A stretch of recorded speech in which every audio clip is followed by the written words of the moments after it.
Alrighty, this video is a response video to Stardust's latest video about the black pill of relationships. What I've done is I've created the I'm not happy table to deal with the emotional inefficiency of the female. This is basically the average ladies that men have to deal with. There'll be no moral judgment needed to be made on any of these women. They're all going to assume to be attractive, and I've literally made them all up. None of the women I know here, except for one of them actually, is based on anyone in real life. I've just selected yes, no at random, and what you're going to see with this table, with this apparatus, is not just how horrible the four-letter word called life can be, that they say when Brad Pitt gets divorced and Johnny Depp gets divorced and Brendan Fraser gets divorced. All these high-tier men, everything goes wrong for them. If you're an average guy like me or anyone else, not only is MGTOW a smart decision, if I was rather successful with ladies, it still wouldn't ever be able to overcome what we're going to show with this video. So even Brad Pitt types, even the Giga Chads, as Stardust calls them, won't be able to defeat what this table will show. And I've just made it up at random. That's the best part. So we'll deal with a 33-year-old lawyer.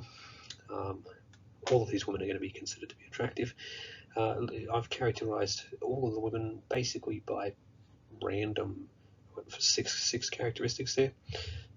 So this 33-year-old lawyer, she's traveled, doesn't have any kids, has money, has dated more than 40 men, which really isn't that many for 33, especially if she's attractive, and yes, she's married. So if you're the man that's with her, you're dealing with a lady that's traveled, that doesn't have kids, that probably has them on the immediate horizon. She's going to need them. She'll probably quit a job. She won't be happy with the amount of money you've made. And that's the path that looks ahead. So just imagine how she won't be happy. Men's goal is to make women happy, for basically any man that isn't a MGTOW, which is 99% of men. So you know, I mean, I'm not going to go through all these in the table here, but you can see it. Let's take a look at the 27-year-old single mum. Hasn't traveled, has kids at 20, obviously, doesn't have any money, hasn't had the time to date 40-plus men, and she is married. So what could go wrong with her? Well, she's probably going to want to bang everything that moves, because she's still attractive, when she realizes that she might miss out in the next couple of years. You know, especially if she's getting attention, you never really know. So she could be a little sheltered, and she might want to suddenly try and live the lifestyle of her 33-year-old friend lawyer. The 22-year-old model, probably on Instagram. Yes, she's traveled, no kids, obviously, no money. She's probably spending it all on food and travel. Yes, she's dated more than 40 men. No, she's not married. So imagine being the man that has to tame that. If your goal is to make her happy because you're a 24-year-old male, imagine the competition, imagine the emotional inefficiency. I'm not going to go any further. You get the point here. With all these different women, what's the unique thing about this table? Well, if you ask a lady what her age is, generally it's rude because it indicates her options. It's rather historical. So much of their evolutionary psychology is critically dependent upon male authority anyway, but they've only been free for about 100 years, and it really hasn't been to their benefit. You're not allowed to ask her age, though, because it reveals her options. Another thing you're not allowed to do as the modern female is, even if none of these ladies have done anything bad in their life on the table, you're not allowed to compare them to each other like this.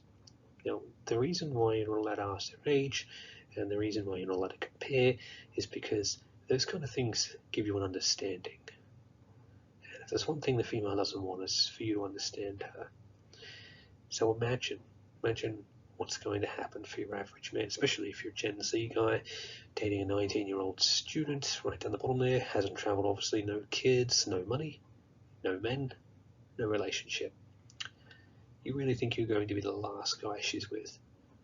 What happens if you're dating the 25-year-old police accountant and she, within a matter of years, becomes the profile of the 33-year-old lawyer? So you can see it, you know. Just because you think you've got the potential pathway of one of them down doesn't mean she might re-find herself somewhere else on the table or start flipping the yeses to nos. So just consider the emotional inefficiency of the female, the rampancy, how their emotions, especially if it's in a heightened state, basically block them off from reality. And in a world that won't even question women without it being considered heresy, consider the danger that it is. It's not just the female in her inefficient emotional design, it's also the male. Who would want to take one of these creatures and try to make her happy? Think about it. So if you're a MGTOW man, this just seems obvious. However, this has never been something I've seen discussed or compared. The emotional inefficiency of the female. It should be a high selling point, I think, for rather ridding yourself of this kind of burden, if you think about it. So if you're with any of these women, they're just going to engage in emotional transference anyway. Try and transfer any of their emotional problems to you. Won't take responsibility for their own feelings. So yeah, this is the I'm Not Happy table. And I think this is where Stardust was going with this latest video, the black pill of relationships. Just because you've acquired a female doesn't mean, essentially, that entropy won't just undo any kind of security or stability you can give for the relationship or your own emotions or hers. Just something to think about.